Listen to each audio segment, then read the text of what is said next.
Intrigas e segredos obscuros, desvendando os mistérios do cangaço e seus labirintos de inverdades. Dificilmente um fenômeno histórico e social possa ser tão entremeado de mentiras, suposições e invencionices sem pé nem cabeça como o cangaço. Este fenômeno, além do extraordinário poder de atração e de busca de suas verdades, igualmente possui o nefasto poder de gestar a fantasia do impossível.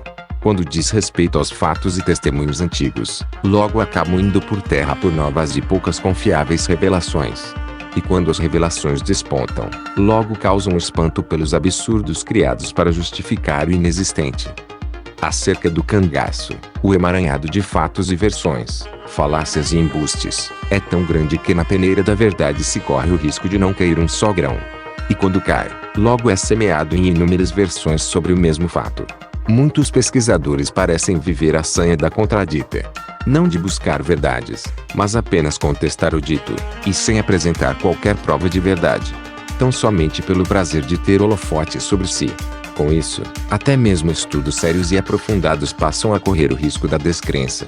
Infelizmente, acostumou-se a tornar o cangaço não uma história, e sim como um conto onde cada um acrescenta um ponto. Até mesmo os fatos consensualizados como verdadeiros, pois aceitos como inegáveis pela maioria dos estudiosos, não estão livres da deturpação perante as mentiras surgidas. As revelações facilmente afloradas, ao invés de servirem de maior embasamento para o já conhecido desde muito, geralmente se prestam apenas a embaralhar tudo. E assim o cangaço vai se tornando uma história não apenas sem fim, mas principalmente sem pé nem cabeça. E também uma verdade já tão transformada e mentirosamente espalhada que em mentiras vai se alastrando ainda mais. Os pesquisadores, estudiosos e ditos donos da verdade, são os principais responsáveis pelo nebuloso labirinto que se tornou o cangaço. Aqueles que revestem suas obras com extensa bibliografia, nem sempre estão imunes de trazer as inverdades daquelas para referenciá-las como verdade. Porque os outros mentiram, então se torna mentiroso também. Já outros, principalmente escritores de mais estrada, e que recheiam suas obras com provas testemunhais, ou seja, através de relatos de pessoas que vivenciaram episódios, nada mais fazem que repassar versões pessoais dos fatos, nem sempre verdadeiras, e quase sempre puxando sardinha para os seus pratos. É um mundo de insinuações que não acaba mais. Assim acontece perante os livros publicados, os textos divulgados, as palestras em seminários, os ensaios expostos em redes sociais. Ora, aconteceu de alguém dizer, e até publicar um livro, que Lampião morreu em Minas Gerais em idade muito avançada. Muitos são os autores que gladiam sobre os acontecidos na Gruta de Angico em 1938. Alguns dizem que Lampião não estava nem no local, outros afirmam que ele não morreu baleado e sim envenenado, outros dizem que nem assim nem assado. E vão contando versões mirabolantes e estapafúrdias. Cada cangaceiro tem sua história contada de modo diferente. Cangaceiro existe que nasceu em muitos lugares, em anos diferentes e com nomes e apelidos para dar e vender. Dá para acreditar em quem. Somente acerca de Virgulino Ferreira da Silva, o Lampião, existem múltiplas versões sobre a data do nascimento, do batismo e, lógico, também sobre as circunstâncias de sua morte. E sem falar nos esmiuçamentos de sua infância, que por não devidamente conhecida, acaba gerando um mundo de versões desencontradas. Quando surge a notícia que mais uma biografia vai ser lançada, então se pode esperar que vem muita mentira nova. Fato é que no afã de escrever aquilo que possa ser tida como a maior e mais verdadeira história, o autor acaba produzindo um verdadeiro labirinto de aleivosias e invencionices. Exemplo maior está na recente biografia lançada sobre Maria Bonita. O sucesso maior de Maria Bonita, Sexo, Violência e Mulheres no Cangaço, de Adriana Negreiros, está precisamente na deturpação dos fatos e na criação de outros verdadeiramente inexistentes. Mas as deturpações no cangaço não estão somente nos escritores e pesquisadores, pois também nos personagens do seu mundo, naqueles que vivenciaram presencialmente sua saga. Para uma ideia do quanto os fatos são decompostos ou invertidos, alguém já disse que não há um só personagem presente no massacre de Angico, seja volante, cangaceiro ou coiteiro, que não tenha contado uma versão diferente. Com efeito, cada um contou uma história diferente, e sempre se colocando em situação de importância, risco ou valentia maior. Neste sentido, acaso seja perguntado qual volante atirou em Lampião, Certamente mais de uma dezena de atiradores apareceram como o pai da história. A ex-cangaceira Sila, por exemplo, celebrizou-se muito mais por distorcer fatos e situações, contradizer a si mesma em diversas entrevistas e criar circunstâncias pouco confiáveis em seus depoimentos. Então, indaga-se, por que tantos personagens do cangaço passaram a omitir, inverter situações ou simplesmente mentir? Certamente para se colocar em situação de destaque, para ser mais importante do que realmente foi. Mas nada disso retira do cangaço sua força, seu instigamento, seu poder de verdadeiramente apaixonar.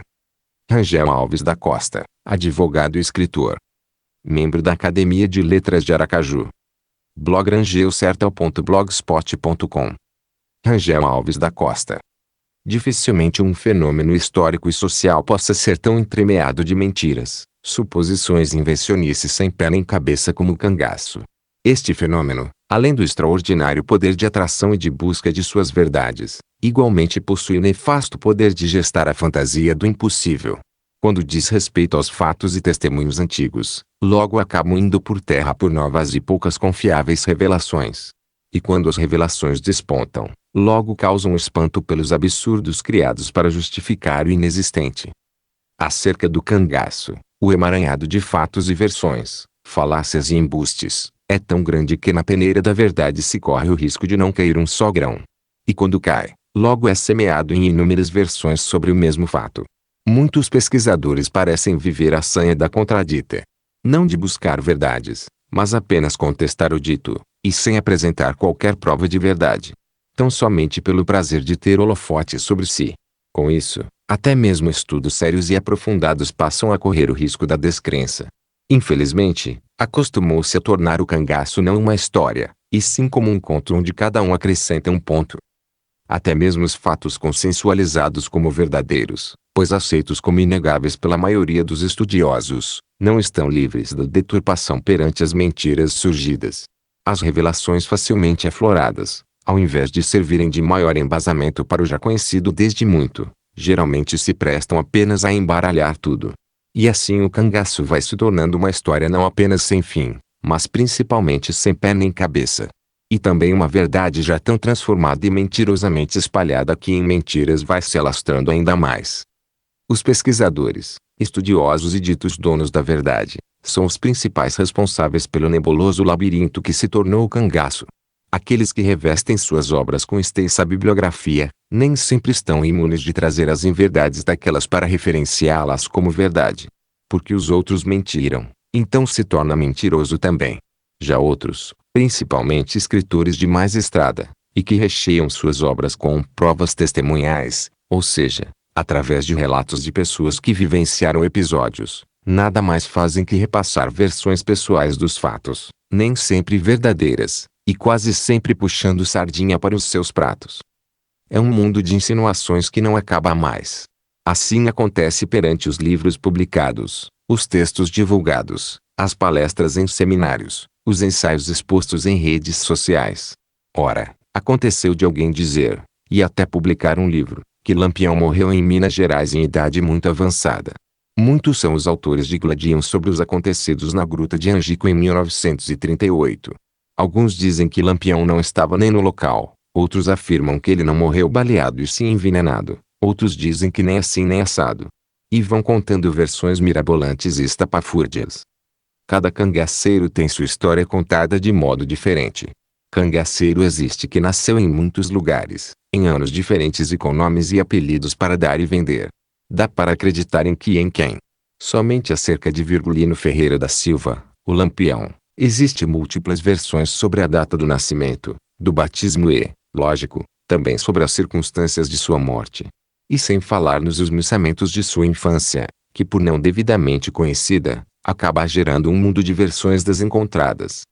Quando surge a notícia que mais uma biografia vai ser lançada, então se pode esperar que vem muita mentira nova. Fato é que no afã de escrever aquilo que possa ser tida como a maior e mais verdadeira história, o autor acaba produzindo um verdadeiro labirinto de aleivosias e invencionices. Exemplo maior está na recente biografia lançada sobre Maria Bonita. O sucesso maior de Maria Bonita, Sexo, Violência e Mulheres no Cangaço, de Adriana Negreiros, está precisamente na deturpação dos fatos e na criação de outros verdadeiramente inexistentes. Mas as deturpações no cangaço não estão somente nos escritores e pesquisadores, pois também nos personagens do seu mundo, naqueles que vivenciaram presencialmente sua saga. Para uma ideia do quanto os fatos são decompostos ou invertidos, alguém já disse que não há um só personagem presente no massacre de Angico, seja volante, cangaceiro ou coiteiro, que não tenha contado uma versão diferente. Com efeito, cada um contou uma história diferente, e sempre se colocando em situação de importância, risco ou valentia maior. Neste sentido, acaso seja perguntado qual volante atirou em Lampião, certamente mais de uma dezena de atiradores apareceram como o pai da história. A ex-cangaceira Sila, por exemplo, celebrizou-se muito mais por distorcer fatos e situações, contradizer a si mesma em diversas entrevistas e criar circunstâncias pouco confiáveis em seus depoimentos. Então, indaga-se, por que tantos personagens do cangaço passaram a omitir, inverter situações ou simplesmente mentir? Certamente para se colocar em situação de destaque, para ser mais importante do que realmente foi. Mas nada disso retira do cangaço sua força, seu instigamento, seu poder de verdadeiramente apaixonar.